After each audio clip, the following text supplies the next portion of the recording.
How did a tiny island with no natural resources, not even enough fresh water, become one of the wealthiest nations on Earth? Welcome to the story of the Singapore Miracle, a meticulously engineered success built on radical pragmatism and human potential. In 1965, Singapore was expelled from the Federation of Malaysia. It faced a bleak future, high unemployment, and zero natural assets. A mere 700 square kilometers of land, no minerals, no timber, and no agricultural hinterland. Even water had to be imported. Overcrowding was rampant, and slums were the norm for most citizens. The basic foundations of a functioning city were missing. The founding Prime Minister, Lee Kuan Yew, realized that survival required a radical new approach. Singapore had to be different. The first step was shifting from a simple trading hub to a manufacturing powerhouse. The Economic Development Board aggressively courted foreign investors, offering tax holidays and world-class efficiency. While other nations were protectionist, Singapore opened its doors, solving the unemployment crisis through labor-intensive industries. They carved the Jurong industrial estate out of swampland, providing immediate infrastructure for global factories. By the 1970s, the focus shifted from simple assembly to high-value electronics and precision engineering. The results were unprecedented. GDP per capita grew from just $500 at independence to over $80,000 today. But manufacturing was only part of the puzzle.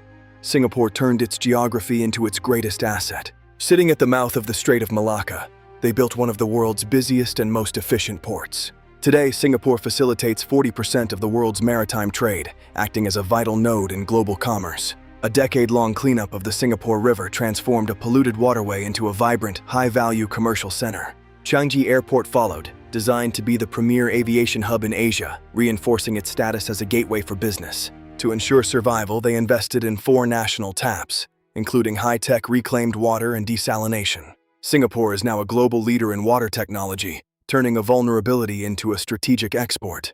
With no natural resources, the government realized their only resource was their people. They prioritized a world-class education system, shifting from basic literacy to advanced technical and vocational training. Vocational training was destigmatized, ensuring the workforce could support a sophisticated, high-tech economy. Adopting English as the primary language gave Singapore a massive edge in global business and Western communication. The Central Provident Fund and HDB housing programs ensured that 90% of citizens owned their homes, creating national stability. Strict policies on multiracialism and social cohesion ensured that ethnic tensions never derailed economic progress. Stability was also anchored in a unique governance model, radical anti-corruption and meritocracy. To attract foreign capital, Singapore built a reputation for being clean. Corruption is met with zero tolerance.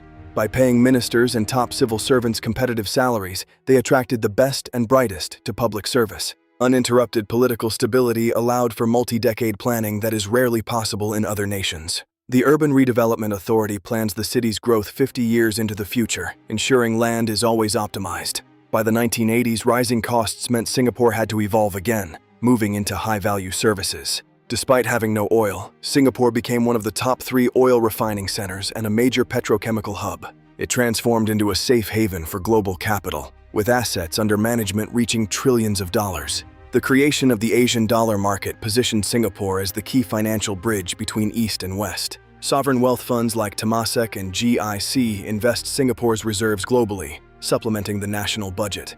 These investments generate returns that fund essential public services without relying solely on taxation.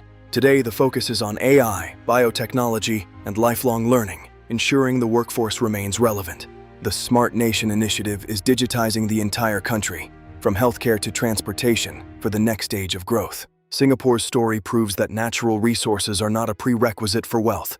Vision and discipline are. First, radical pragmatism, discarding ideology for what actually works in the global market. Second, meritocracy, placing the most capable people in the most important positions. And finally, total global integration, turning a tiny island into an indispensable part of the world economy.